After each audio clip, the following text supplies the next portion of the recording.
NVSS Prabhakar విలేకరుల సమావేశం నిర్వహించారు. నిన్న జరిగినటువంటి కాంగ్రెస్ సిఎల్పి సమావేశంలో సీఎం రేవంత్ మాట్లాడిన మాటలపై ఎన్వీఎస్ఎస్ ప్రభాకర్ సెటైర్లు వేశారు. సీఎం రేవంత్ చేపట్టే చర్యలు తెలంగాణ రాష్ట్రాన్ని ఆర్థికంగా దివాలా తీస్తున్నాయని వ్యాఖ్యానించారు. ఎమ్మెల్యేలు క్షేత్రాల్లో తిరగటం లేదు, ప్రభుత్వం యొక్క పనులని పట్టించుకోవడం లేదని చెప్పారు. ఆయనే స్వయంగా విపక్షాల యొక్క దాడులను కూడా తిప్పికొడతలేదని చెప్పారు. అంటే ఆయన పట్ల సిఎల్పి విశ్వాసం కోల్పోయినటువంటి సందర్భంలో మాట్లాడినటువంటి మాటలుగా ఉన్నాయి అవి. అందుకనే నేను చెప్పాను, నిరాశ నిస్పృహ నిస్తేజంలో ముఖ్యమంత్రి ప్రసంగ పాఠం నిన్న కొనసాగిందని చెప్పని పేర్కొన్నా.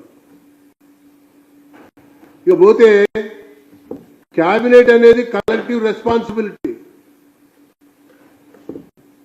ఆ క్యాబినెట్ యొక్క కలెక్టివ్ రెస్పాన్సిబిలిటీ కనబడతలేదు అన్నది అడుగడుగున చాలా సందర్భాల్లో మన శాసనసభ నడుస్తున్నటువంటి సమయంలో కొట్టొచ్చినట్టు కనబడింది. హెచ్సియు సంబంధించినటువంటి వ్యవహారం విషయంలో చాలా స్పష్టంగా అవపడ్డది.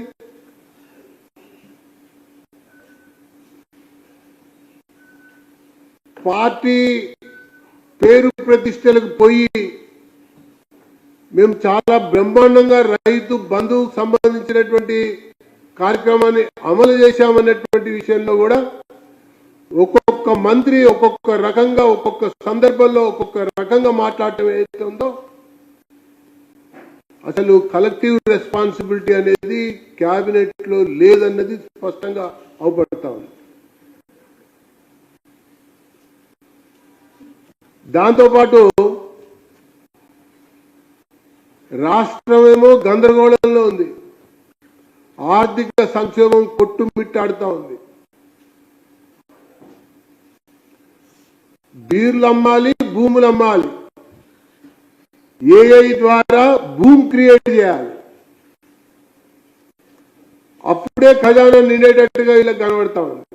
ఒకవైపున ఆర్థిక సంక్షోభం, ఇంకొక వైపున ముఖ్యమంత్రి మాటల్లో చూస్తే మంత్రివర్గ విస్తరణ అధిష్టానమే చూసుకుంటుంది అంటున్నాడు. పిసిసిఐ నియామకాలు కార్యవర్గ సభ్యుల ఎంపిక అధిష్టానమే చూసుకుంటుంది అంటున్నాడు. రాజకీయ ప్రభుత్వ నియామకాలు అధిష్టానమే చూసుకుంటుంది అంటున్నాడు.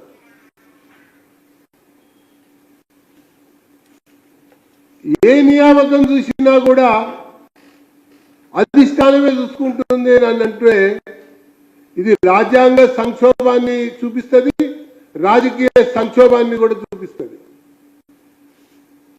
ముఖ్యమంత్రిగా తన విధులను నిర్వర్తించాలి. రాజ్యాంగంలోని వివిధ అధికారుల కింద మంత్రివర్గాన్ని ఏర్పాటు చేయడంలో కానీ విస్తరించడంలో కానీ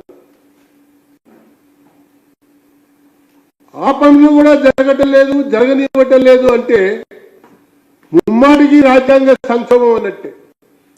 రాష్ట్ర ప్రభుత్వం చేపట్టనున్న కొలువుల జాతరలో టైపిస్టులు అదేవిధంగా స్టెనోగ్రాఫర్ల పోస్టులను భర్తీ చేయాలని Telangana recognised typewriting shorthand and computer association విజ్ఞప్తి చేసింది. హైదరాబాద్ హైదర్గూడ ఎన్ఎస్ఎస్లో ఏర్పాటు చేసిన సమావేశంలో అసోసియేషన్ అధ్యక్షుడు సతీష్ బాలిగా మాట్లాడారు. గత 10 ఏళ్లుగా టైపిస్ట్ స్టెనోగ్రాఫర్ పోస్టుల భర్తీలో తీవ్ర జాప్యం జరిగిందని, దానివల్ల టైప్ రైటింగ్పై ఆధారపడ్డ నిరుద్యోగులు అన్యాయానికి గురవుతున్నారు. గ్రూప్ 3, గ్రూప్ 4 పోస్టుల్లో టైపిస్టులకు ప్రాధాన్యత కల్పించాలని కోరారు. నిమిషానికి 30 నుంచి 45 పదాలు టైపింగ్ స్పీడ్ను ప్రామాణికంగా తీసుకుని typing state board of technical education and training నుండి ధృవీకరణ పత్రాన్ని అదనపు అర్హత చేర్చి నియామకాలు చేపట్టాలన్నారు. తమిళనాడు రాష్ట్ర తరహాలో ప్రతి నోటిఫికేషన్లో టైపిస్టులకు ప్రాధాన్యత ఇస్తున్నారని, తెలంగాణ రాష్ట్రంలో కూడా ఇదే తరహాలో పోస్టులను భర్తీ చేయాలని ఆయన ప్రభుత్వాన్ని వేడుకున్నారు. టైపింగ్ అంశాన్ని చేర్చాలని మా టైప్ రైటింగ్ అసోసియేషన్ తరఫున విజ్ఞప్తి చేస్తున్నాము. అదేవిధంగా అప్కమింగ్ నోటిఫికేషన్స్ ఏదైతే ఉంటాయో typing 30 or 45 words per minute అనేది మ్యాండేటరీ చేసి SBTT ద్వారా పొందిన స్కిల్ సర్టిఫికేట్ ఏదైతే ఉంటుందో దాన్ని అర్హతగా చేసి నియామకాలు జరిపి నిరుద్యోగులను ఆదుకోవాలని ప్రభుత్వానికి విజ్ఞప్తి చేస్తున్నాము. అదేవిధంగా రీసెంట్గా అసెంబ్లీలో కూడా మా ఇష్యూని, మా సబ్జెక్టుని లేవనెత్తడం జరిగింది.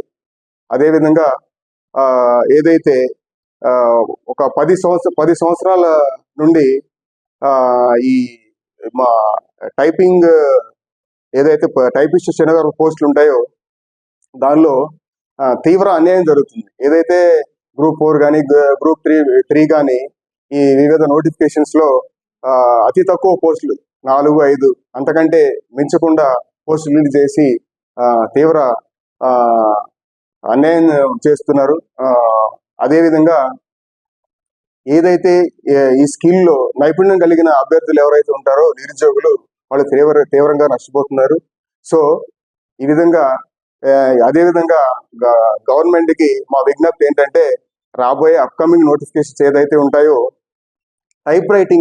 టైపింగ్ స్పీడ్ అనేది ఏదైతే ఉంటుందో 30 or 40 words per minute, 30 or 45 words per minute అది స్పీడ్ ఏదైతే ఉంటుందో దాన్ని మ్యాండేటరీ చేసి నియామకాలు కల్పించి నిరుద్యోగులను ఆదుకోవాలని విజ్ఞప్తి చేస్తున్నాము. అదేవిధంగా ఏదైతే ఇతర రాష్ట్రాలు ఏదైతే ఉన్నాయో అదేవిధంగా ఇది తమిళనాడు కానీ ఇతర రాష్ట్రాల్లో ఏదైతే ఈ టైపింగ్ అనే దాన్ని కంపల్సరీ చేసి మ్యాండేటరీ చేసి నియామకాలు జరిపి అక్కడ నిరుద్యోగులను ఆదుకుంటున్నారు. అదేవిధంగా మన రాష్ట్రంలో కూడా నియామకాలు కల్పించి ఇది టైపిస్ట్ కానీ స్టెనోగ్రాఫర్ పోస్టులు కానీ పోస్టులు పెంచి అదేవిధంగా ఈ స్కిల్ అనేది ఏదైతే ఉంటుందో టైపింగ్ స్పీడ్ అనేది దీన్ని మ్యాండేటరీ చేసి నిరుద్యోగులను ఆదుకోవాలని చెప్పేసి ప్రభుత్వానికి విజ్ఞప్తి చేసుకుంటున్నాం.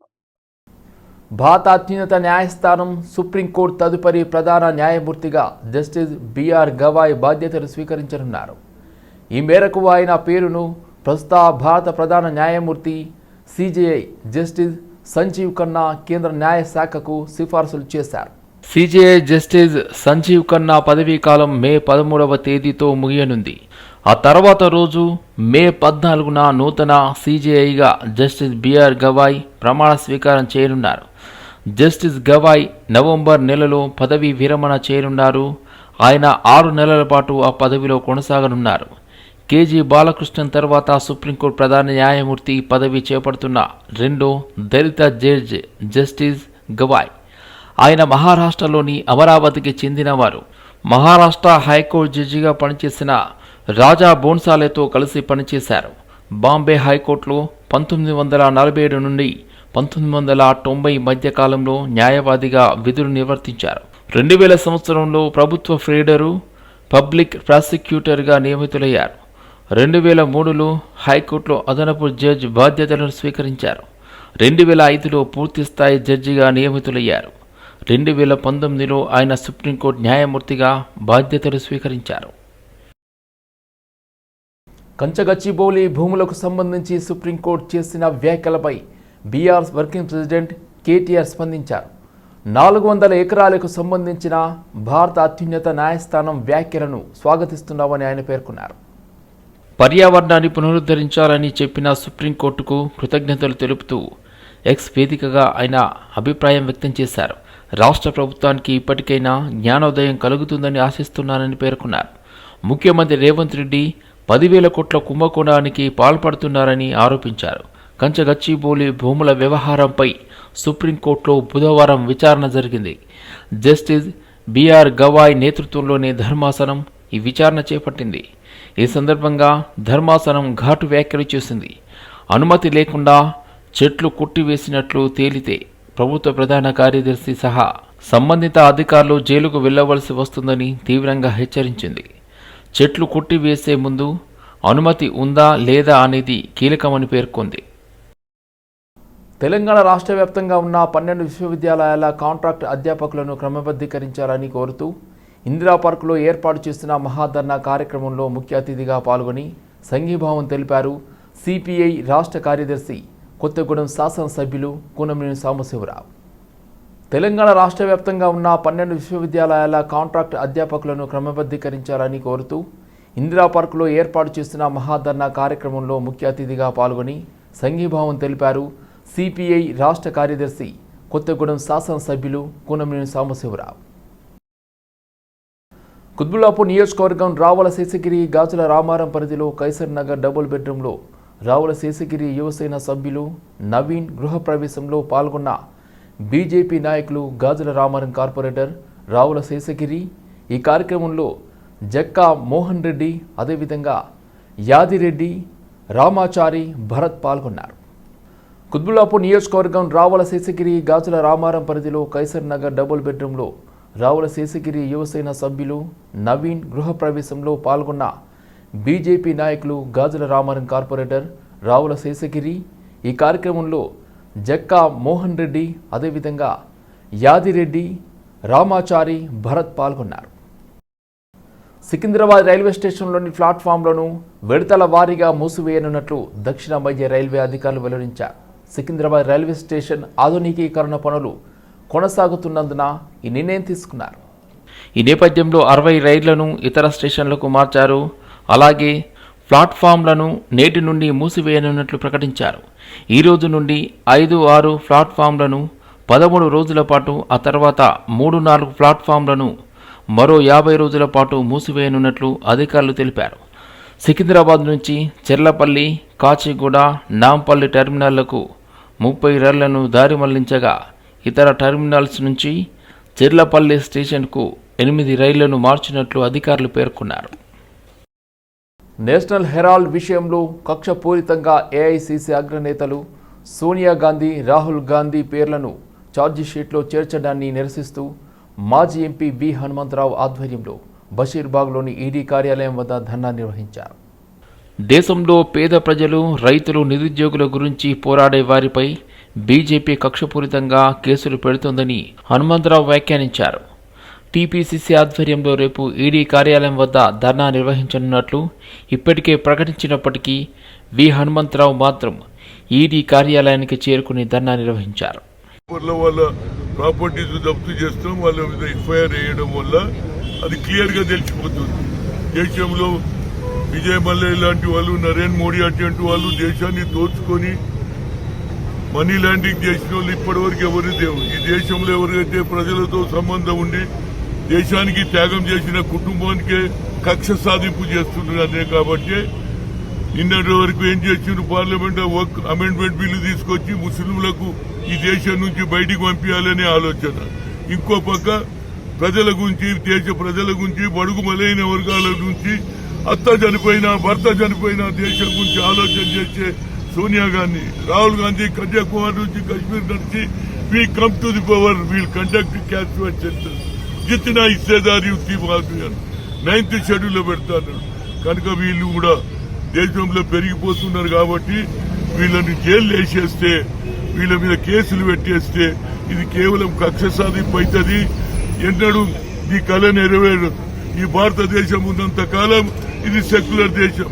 హిందూ, ముస్లిం, సిక్ అందరూ ఇది భారతదేశంలో కేవలం హిందూ దేశం చేయాలనే ఆలోచనతో అమిత్ షా పార్లమెంట్ లో అంబేద్కర్ ను అవమానం చేస్తాడు. ఇది ఒక ఫ్యాషన్ అంటాడు 6 సార్లు. ఇంకో ఆయన మోహన్ భగత్ అంటాడు దేశ స్వాతంత్ర్యం ఎప్పుడు వచ్చిందంటే అయోధ్యలో రాముని గుడి. ఎంత అబద్దం అండి. దేశ స్వాతంత్ర్యం వచ్చిందని 7 ఏళ్ల అమ్మాయిని కానీ అబ్బాయిని అడిగితే 1947 15th ఆగస్ట్ అంటారు. దాన్ని కూడా అవమానం చేస్తారు. ఏదైనా మా నాయకురాలు రాహుల్ గాంధీకి, సోనియా గాంధీకి ఏ అన్యాయం జరిగినా ఈ ప్రజలు ఊరుకోరు. సెక్యులర్ సిద్ధాంతాన్ని నమ్ముతున్నటువంటి వాళ్ళందరూ కూడా రోడ్ల మీదకి వస్తారు. ఇప్పటికే ముస్లింలంతా రోడ్ల మీదకి వచ్చిండ్రు. రేపు సోనియా గాంధీ, రాహుల్ గాంధీ అభిమానులంతా రోడ్డు మీదకి వస్తారు అనేది నా ఉద్దేశం. ఈ కేసు విత్డ్రా అయ్యే వరకు. గతంలో షా కమిషన్ లో కూడా ఇందిరాగాంధీని జైల్లో పెడుతుంటే 77 అంటే 80లో మళ్ళా ఆమెను వచ్చింది. ఈ విధంగా సోనియా గాంధీ, రాహుల్ గాంధీ మీద మీరు కక్ష సాధింపు చేస్తే మళ్ళా వచ్చేది మా సర్కారే. అప్పుడు నరేంద్ర మోడీ, అమిత్ షా నువ్వు ఆలోచనలో పడకని కోరుతున్నావు. నేను ఆయన ఓబీసీ ఎంపీస్ కన్వీనర్ గా IIT, IIM లా సోనియా గాంధీ ఆలోచనతో మన్మోహన్ సింగ్ పెట్టిన బిల్లుతో పాస్ అయింది. అదే రాహుల్ గాంధీ గారు ఏది సోషల్ జస్టిస్ నుండి ఎస్సీ ఎస్టీ ఓబీసీ పార్లమెంట్ చేసిన ఘనత ఆయన ఉన్నది. బడుగు బలైన వర్గాల వారందరూ ఆ కేసు విత్డ్రా వరకు ముఖ్యంగా కాంగ్రెస్ పార్టీ ఏదైతే రేవంత్ రెడ్డి నాయకత్వంలో తప్పనిసరిగా తెలంగాణ మొత్తంలో అలజడి అయిపోతుంది. రేపటి నుంచి ఇంకా ఎక్కువ అవుతుంది. అలా కొన్ని పెళ్లిళ్లు ఉండడం వల్ల రాలేదు. రేపటి నుంచి ఇంకా జనం జిల్లాలలో గ్రామాలలో కూడా ఈ సందడి జరుగుతూనే ఉంటుంది. అందరు రోడ్ల మీదకి వస్తారు. దానికంటే ముందు నువ్వు విత్డ్రా చేసుకోకపోతే కక్ష సాధింపుగా ప్రజలు ఆలోచన చేసి రోడ్డు మీదకి వస్తారని కోరుతున్నారు.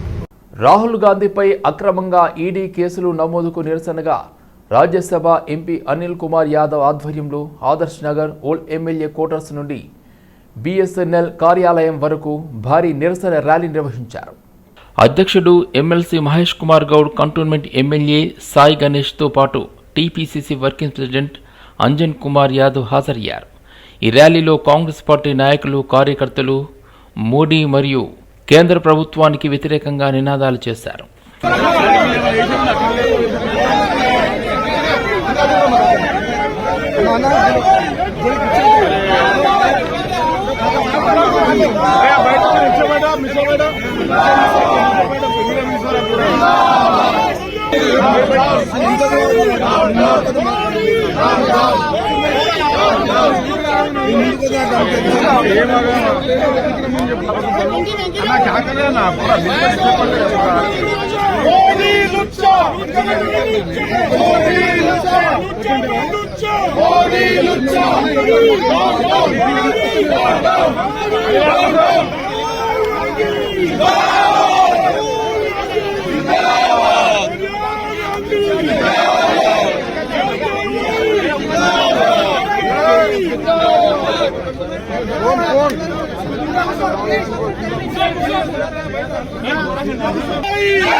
मोदी तेरी तानाशाही नहीं चलेगी, नहीं चलेगी। Modi down down, Modi down down, Modi down down, Modi down down, Modi down down.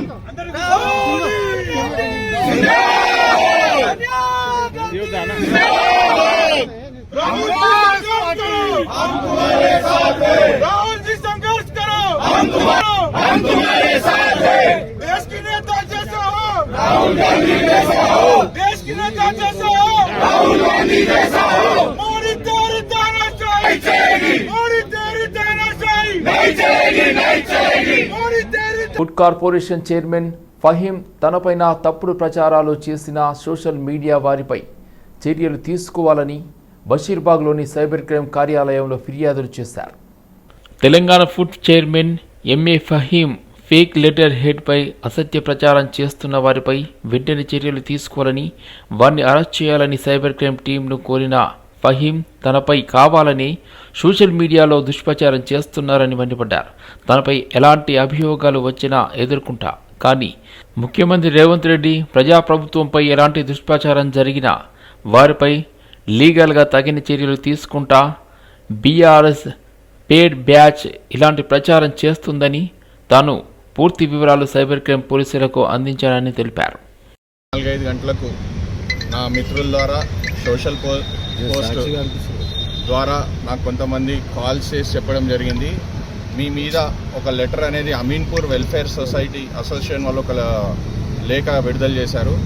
దాంట్లో మీరు ఆక్రమణలకు ఏదో పాల్పడ్డారో ఆరోపణలు చేశారు వాళ్ళు. నాకు వెంటనే తెలిసిన వెంటనే ఆ లెటర్ని చూసిన వెంటనే నేను సైబర్ క్రైమ్ ఆఫీస్కి నేను ఆశ్రయించడం జరిగింది. ఫస్ట్ నేను అమీన్పూర్ అసోసియేషన్ ఉందా అక్కడ అని తెలుసుకుంటే, మా వాళ్ళని మా సోర్సెస్ని తెలుసుకొని నేను అక్కడ తెలుసుకుంటే అసలు ఆ అసోసియేషన్ అధ్యక్షుడు కానీ ఎవరు కానీ అట్లాంటి పేరు వ్యక్తి ఎవరు లేరు అని చెప్పారు నాకు. దాని తర్వాత ఆ లెటర్లో ఒకటి మెన్షన్ చేశారు వాళ్ళు, ఆఫీస్ ఏమో చైతన్య స్కూల్ అంటున్నారు. మళ్ళీ అక్కడ ఎక్కడ కూడా ఆఫీస్ హౌస్ నంబర్ కానీ ఏం లేదు, వాళ్ళ వివరాలు ఫోన్ నంబర్ ఏం లేవు, పేర్లు పెట్టారు. మోరోవర్ ఈ పోస్ట్లో చూసిన తర్వాత నేను వచ్చి సైబర్ క్రైమ్స్కి చెప్తే వాళ్ళు నిన్న అప్లికేషన్ తీసుకొని నిన్న సాయంత్రం అయిపోయిందని, నిన్న సిపి గారు అడిషనల్ సిపి గారు క్రైమ్స్ లేకుండే, డీసీపీ మేడం కూడా లేకుండే, కావున నన్ను ఈరోజు 11:30కు రావాలని వాళ్ళు అడిగారు. ఇప్పుడు నేను వచ్చిన తర్వాత నా డాక్యుమెంట్స్ పూర్తిగా వారు ఎగ్జామిన్ చేశారు. చేసిన తర్వాత యూఆర్ఎల్స్ ఎవరెవరైతే ఇవి పోస్ట్ చేశారో అవన్నీ వారు పరిశీలించి ఇప్పుడు కేసు రిజిస్టర్ చేస్తున్నాం. దీని మీద మేము కూడా లోతెత్తుగా వెళ్తున్నాము. ఇంటెలిజెన్స్ నుంచి కూడా మాకు దీనికి వచ్చింది. దీని మీద వివరంగా మేము లోతుగా దీని మీద వెళ్ళి మేము దర్యాప్తు చేస్తాము, ఇన్వెస్టిగేషన్ చేస్తామని కూడా సిపి క్రైమ్స్ ఇంకా additional CP crimes DCP madam చెప్పడం జరిగింది. ముఖ్యంగా నేను ఒకటే కోరుతున్నాను, నా క్యారెక్టర్ పరంగా ప్రభుత్వానికి కానీ ముఖ్యమంత్రి గారికి కానీ చెడు పేరు వచ్చే విధంగా నేను ఏ రోజు పని చేయలేదు, చేయబోను కూడా. అట్లాంటిది ఏమన్నా జరిగిన రోజు ప్రభుత్వం మాదే, ఏ శిక్ష ఇచ్చినా నేను చేయడానికి సిద్ధంగా ఉన్నా. కానీ ఈరోజు నేను సైబర్ క్రైమ్స్ని ఆశ్రయించి ఇవైతే తెలుగు స్క్రైబ్ అనే వాళ్ళు ఫస్ట్ ఇది పోస్ట్ చేశారు. తర్వాత హాక్ మీడియా హౌస్ అని ఒకటి ఉంది. వీళ్ళిద్దరు పోస్ట్ చేసిన తర్వాత వీళ్ళిద్దరి మీద నేను కంప్లైంట్ ఇచ్చి వివరంగా తెలుసుకుంటే ఏంటంటే తెలుగు స్క్రైబ్ అనే వ్యక్తులు ఎవరో బయట నుంచే ఎవరో హ్యాండిల్ చేస్తారు, బీఆర్ఎస్ సోషల్ మీడియా హ్యాండిల్ చేస్తారు అని నా దృష్టికి రావడం జరిగింది. మాకు తెలుసు కాంగ్రెస్ పార్టీ ఇది ప్రజాపాలన, మేము ప్రజలకు పథకాలు ఇచ్చి ప్రజలకు అన్నీ మంచిగా చేస్తుంటే ఈరోజు నా బాధ్యతగా నేను ప్రభుత్వ భాగంలో ఉండి నేను ఏదైతే ప్రభుత్వానికి పని చేస్తున్నానో అది కొంతమంది ఓర్వలేక కుట్రలు, రాజకీయ కుట్ర చేసి నన్ను బదలాం చేసే కార్యక్రమంలో బరాబర్ మీరు బదలాం చేసారు, వదిలేదు లేదు మిమ్మల్ని. ఇది 7 వరకు పోతే 6 వరకు పోనీకి నేను సిద్ధంగా ఉన్నా. నేను ఏదైనా తప్పు చేస్తే మీరు రుజువు చేయండి, మీ దగ్గర ఆధారాలు ఉంటే రుజువు చేయండి. ఆధారాలు లేని ఆరోపణలు చేస్తే ఆనిముత్యం లేక కడిగి నేను బయటికి రావడం జరుగుతుంది. ఒక్కటి చెప్తున్నా, ముఖ్యమంత్రి గారు మొన్న శాసనసభ సమావేశాలు జరిగినప్పుడు ఏం చెప్పినారు, నిజంగా జర్నలిస్ట్ ఎవరైతే ఉన్నారో అగ్రిడేషన్ కార్డులు ఎవరు ఉన్నారో వాళ్ళంటే మాకు ప్రేమ గౌరవం అన్నారు.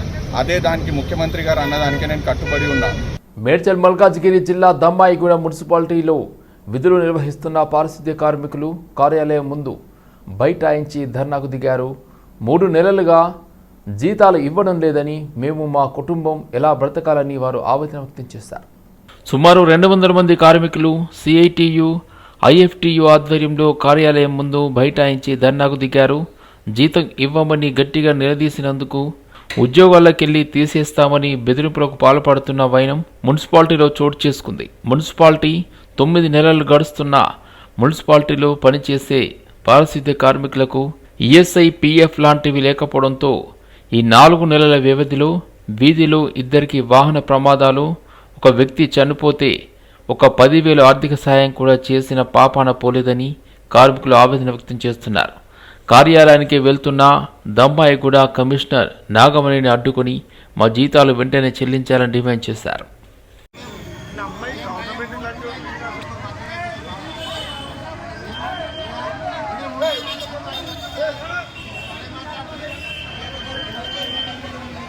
అయితే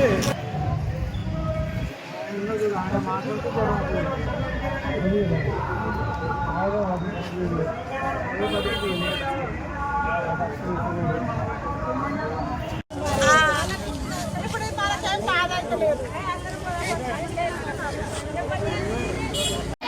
3 నెలల పెండింగ్ జీతాలు వెంటనే, కార్మికుల పట్ల మున్సిపల్ అధికారుల వైఖరి, కార్మికుల పట్ల మున్సిపల్ అధికారుల నిర్లక్ష్య వైఖరి. 3 నెలల పెండింగ్ జీతాలు వెంటనే, కార్మికుల ఐక్యత, కార్మికుల ఐక్యత. పని చేస్తున్నాం మేడం,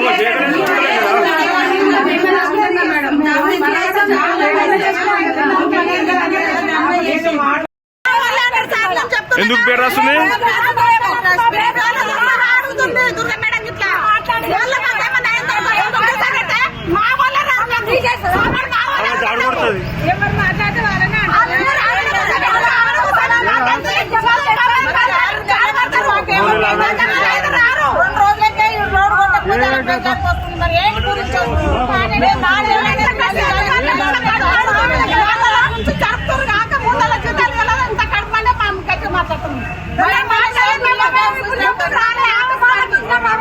అమెరికా అధ్యక్షుడు డొనాల్డ్ ట్రంప్ ప్రకటించిన ప్రతీకార సుంకాలు, టారిఫ్ ప్రభావంతో ఏర్పడిన నష్టాల నుంచి పూర్తిగా బయటపడిన తొలి ప్రపంచ మార్కెట్గా భారత్ స్టాక్ మార్కెట్ నిలిచింది. అంబేద్కర్ జయంతి సందర్భంగా సోమవారం సెలవు తర్వాత మంగళవారం తిరిగి ప్రారంభమైన ట్రేడింగ్లో భారత స్టాక్ మార్కెట్లు గణనీయమైన లాభాలను ఆర్జించాయి. నేషనల్ స్టాక్ ఎక్స్చేంజ్ నిఫ్టీ 50 సూచీ మంగళవారం ట్రేడింగ్లో ఏకంగా 2.4% మేర పెరిగింది. ఈ వృద్ధితో ఏప్రిల్ 2న ట్రంప్ టారిఫ్లపై కార్యనిర్వాహక ఉత్తర్వులపై సంతకం చేసిన నాటి స్థాయికి సూచీ తిరిగి చేరుకోవడం విశేషం. బ్లూంబెర్గ్ వేదిక ప్రకారం ట్రంప్ చర్యలతో ప్రపంచవ్యాప్తంగా నెలకొన్న అనిశ్చితి నేపథ్యంలో అంతర్జాతీయ పెట్టుబడిదారులు భారత మార్కెట్లను సాపేక్షంగా సురక్షితమైనవిగాను పరిగణిస్తున్నారని తెలుస్తుంది. ప్రస్తుతానికి అమెరికా ప్రకటించిన ఈ ప్రతీకార సుంకాలు చైనా మినహా ఇతర దేశాలపై నిలుపుదలలో ఉన్నాయి. అయితే ప్రపంచంలోని 2 అతిపెద్ద ఆర్థిక వ్యవస్థలు తయారీదారులుగా ఉన్న అమెరికా, చైనా మధ్య వాణిజ్య ఘర్షణలకు ప్రపంచ మార్కెట్లను కుదుపుకు గురి చేసే శక్తి ఉంది. ఈ నేపథ్యంలో 140 కోట్లకు పైగా జనాభా, బలమైన దేశీయ పెట్టుబడిదారుల కారణంగా సంభావ్య ప్రపంచ మాధ్యాన్ని తట్టుకునే సామర్థ్యం భారత్ మార్కెట్లకు